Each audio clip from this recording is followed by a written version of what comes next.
Are you bored of where you live? Fed up with not having a room with a moat or a garden big enough for a parade of elephants? Maybe it's time for a change. So, here are a few options to think about in your house search. First up, have you ever considered renting Buckingham Palace? Smack dab in the center of London, the sprawling palace is one of the most visited tourist spots in the UK, especially for people looking for a taste of the royal treatment. In the early 1700s, the Duke of Buckingham commissioned an architect named William Wind to build Buckingham House. Yes, house, not palace. It was only the early beginnings of what the Grand Palace looks like today. In 1761, King George III bought Buckingham House for his wife, Queen Charlotte. But it was their son, King George IV, who began to morph Buckingham Palace into its current magnificence. Maybe, in fact, he may have gone a bit overboard. King George IV had great taste in decor. He appointed John Nash, a neoclassical architect, to elevate the building and its grounds to a shining monument of opulence. Parliament agreed to cover £150,000, about $200,000 of the bill. But by the end, the renovation costs had spiraled out of control to nearly $500,000, which is close to $1 billion in today's currency. With 775 rooms, the palace has a lot to offer, including some unique features that you might not find in other properties on the market, such as a river that runs beneath it. Back in the day, the river Tyburn was packed with salmon, a fisherman's daydream. Today, it flows through an underground channel, trickling beneath Buckingham Palace on its way through London. Some fishing enthusiast organizations have rallied to bring the river back up above ground, but that would mean tearing down several buildings along the way, including Buckingham Palace. So they might need to settle for other places to cast off for the time being. Buckingham Palace's 39-acre garden has many uses. It's the Queen's private London garden, and it also plays a key part in many royal events throughout the year. The most famous of these events are the Queen's Garden Parties, which can each welcome up to 24,000 guests into the garden's walls. The size of the garden is so vast that it could fit 29 football fields inside its walls, and still have a bit of room to host afternoon tea. There's even a lake. Camels, crocodiles, elephants, and many other whimsical members of the animal kingdom have called the palace home. During the rule of King Henry VIII, deer roamed wild throughout the grounds. Then, years later, King James introduced an entire zoo, which future royals after him gladly took up as a tradition. Queen Charlotte was given a zebra and 8 elephants, and Queen Victoria had great fun riding Jumbo, ringmaster P.T. Barnum's famous circus elephant. So how much would it cost to rent out Buckingham Palace for a month? Well, it comes in at a budget-friendly amount of about $17.5 million a month. That means it would fetch about $230 million a year in rent. Let's put that number in perspective. For $17.5 million, you could buy the world's most expensive watch, encrusted with 1,200 diamonds. So that's a $3.5 million clock for yourself and 3 of your friends, and you'd still have $3 million left over. If Buckingham Palace isn't your flavor, maybe another royal residence, Windsor Castle, might better suit your taste. The castle spans over 580,000 square feet and holds a millennium of royal history, dating all the way back to the Normans. Windsor Castle is the largest and oldest occupied castle in the entire world. First built by William the Conqueror in the 11th century, it's been the home of 39 monarchs since. Now, the Queen spends most of her weekends away from her duties at the castle. Some of its highlights include a moat room. Yeah, a room for your moat. In the state apartments, you can view paintings created by many famous artists hanging on the walls. And of course, there are the arms and armor in the grand vestibule. I keep my armor in the grand vestibule in my house too. So how much would this beauty cost to rent? The monthly rent would cost you as much as to buy 40 average UK homes, mortgage-free, which is $13.6 million. For the same amount, you could also buy a private island 30 minutes off the coast of Manhattan. So choose wisely. If neither of those is in your budget, how about Kensington Palace? It's the current home of Prince William and Kate Middleton in the center of London near Hyde Park. It's filled with multiple wings and royal apartments, where many past royals have called home, one of which being Princess Diana. Will and Kate's apartments is far from what you'd picture when you think of a regular one. It's more like a mansion inside a larger mansion. A portion of it even includes a clock tower. In 1689, King William and Queen Mary bought the mansion in a village called Kensington for £20,000, about $5.3 million today. At the time, it was called Kensington House. Since then, generations of royals have continued to live in the palace. Queen Anne worked on expanding its gardens and also built the Orangery, which started out as a greenhouse. Now it serves as a restaurant open to the public.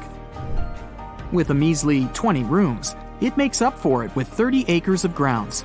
Inside, there are 2 greeting rooms and multiple studies for the royals to work in. Plus, it has 3 kitchens. So, you could get 3 different midnight snacks and never visit the same fridge twice. In addition, the royal apartment inside has its own private gym and an elevator, which is helpful since it spans 4 different floors. Renting Kensington Palace would set you back about $2.1 million a month. $2.1 million could get you a top-end Lamborghini, which has 770 horsepower and can zoom up to 60 miles per hour in just 2.8 seconds. You'd have some cash left over, though, because the Lamborghini only costs $1.9 million. So you could throw a few Honda Civics in your shopping cart, too, if you wanted.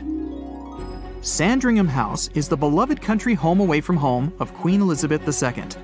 Sandringham is a huge estate that the royals use for many occasions, since it has features ranging from fruit farms to a full museum. Mostly, it's where the English royals love to spend their winter holidays. It's in Norfolk, England, about 100 miles north of London, and is built on 20,000 acres of land. To put that in perspective, an acre was first measured as the size of land that could be plowed in one day with an ox in the Middle Ages. So, to plow Sandringham Estate's land in one day, you would need 20,000 people and 20,000 oxen. In 1862, the British royal family bought the estate as a country retreat for the Prince of Wales, Edward VII, and his fiancée, Alexandra of Denmark. After that, the estate was passed on to Queen Elizabeth II. There are more than 200 people who work on the estate, which includes farmers, gardeners, and workers in the sawmill and fresh apple juice pressing plant. How much would monthly rent be in this sprawling abode? About the same cost as buying 53 Arabian horses, which is $8.5 million. The Palace of Versailles in France was originally a private retreat for Louis XIII and his family. Under the direction of Louis XIV, the royal residence was expanded and remodeled into immense and ornate premises surrounded by stately gardens. Every detail of it was designed to glorify Louis XIV and highlight his extravagance. A landscape artist crafted French gardens with fountains that created an illusion of magically still water, meant to express the power the king had over even nature. It was also the private residence of Marie Antoinette. Of all of them, the most decadent room is the Hall of Mirrors. It's a long gallery lined with 17 mirrors, which sit opposite 17 windows to reflect the gardens outside.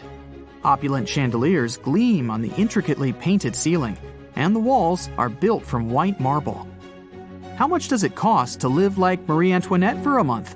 Well, there actually are rooms available for the public to rent. They start at $2,600, and with 2,300 rooms in total, that brings the rental value for the whole place up to $179 million per month. That's the equivalent of buying 55 grand pianos sculpted from pure crystal, which cost $3.2 million each.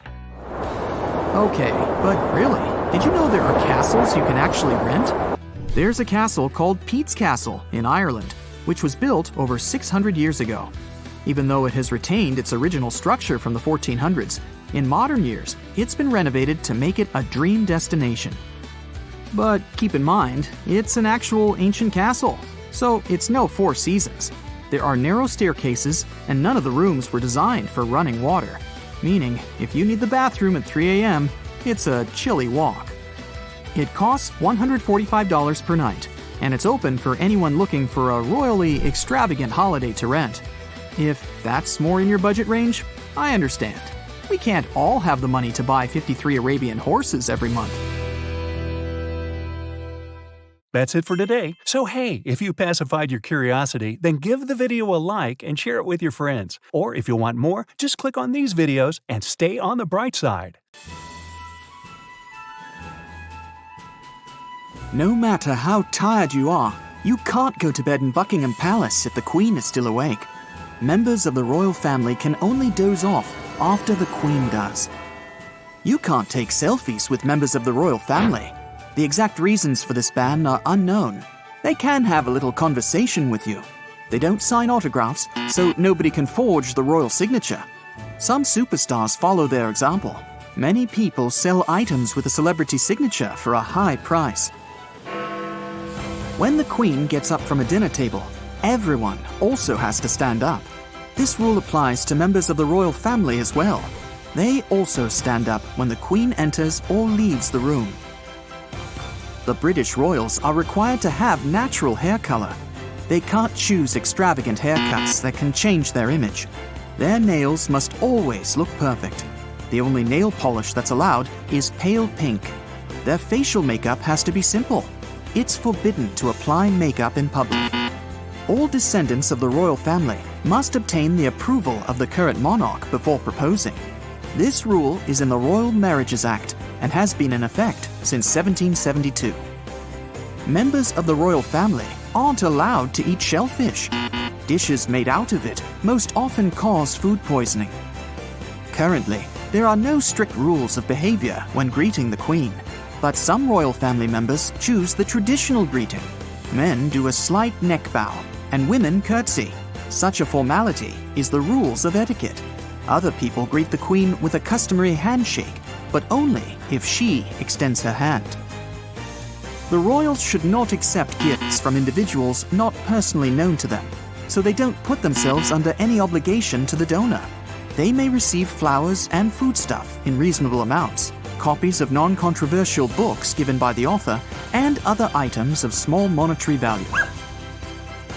According to the royal wedding traditions, royal brides must carry at least one sprig of myrtle in their hands during the ceremony.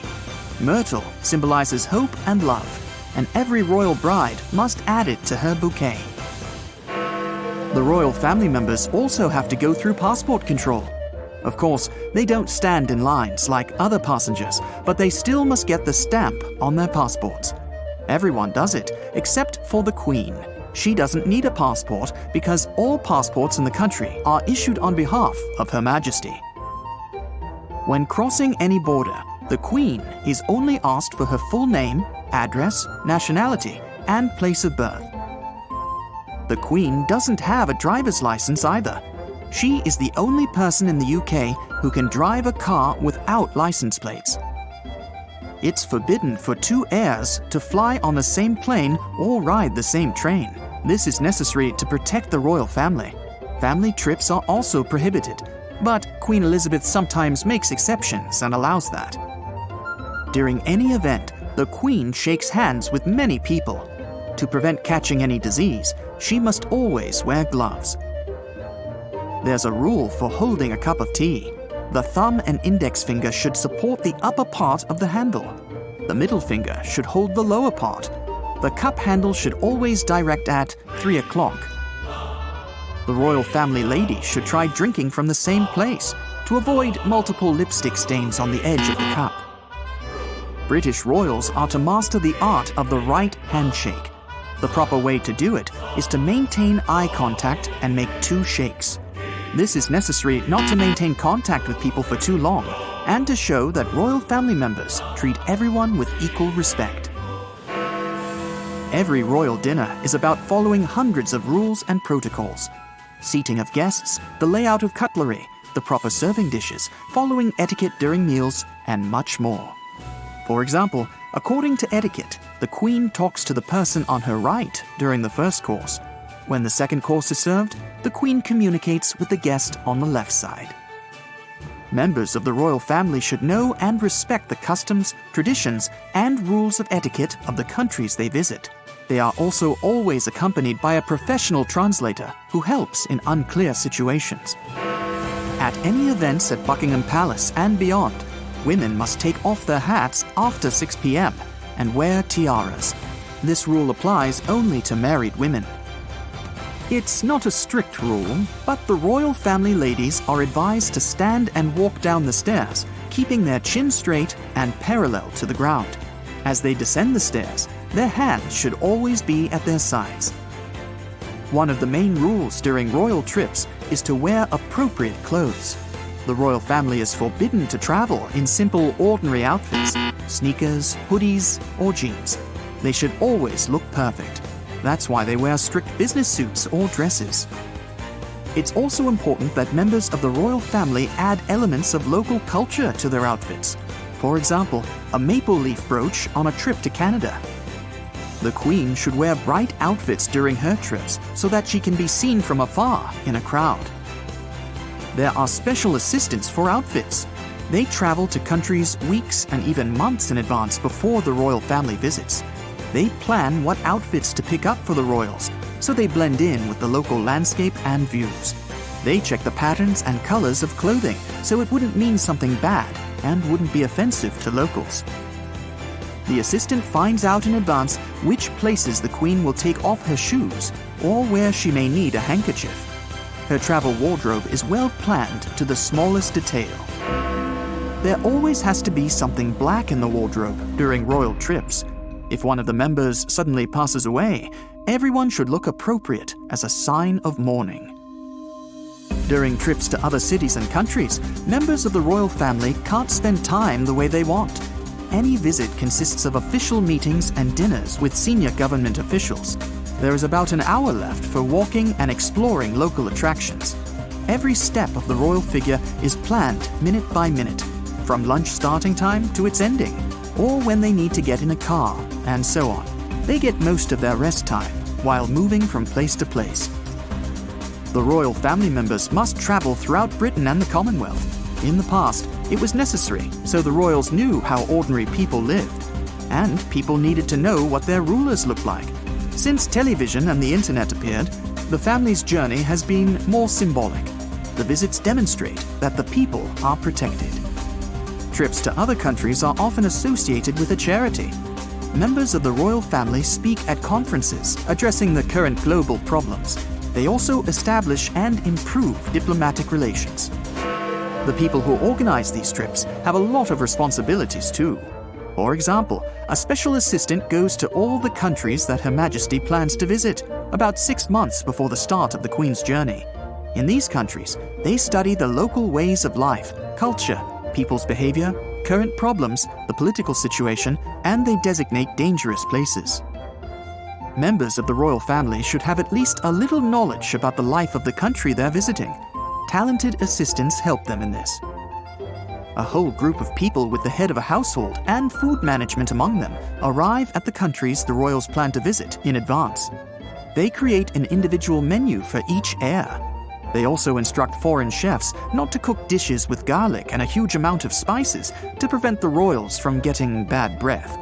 By the way, the Queen doesn't like garlic. Nobody puts it in meals. One of the former royal chefs revealed some of the Queen's all-time favorite foods, telling the world she's an absolute chocoholic, but also likes steaks. Her Majesty preferred to keep it secret because otherwise all the cooks would only serve her favorites. Royal family assistants also tell the hotel staff what each member of the family's favorite drink is. Specially appointed doctors visit all countries in advance. They check all the hospitals of those countries that Her Majesty and other royal members will visit. The doctor learns the quality of the local medical system.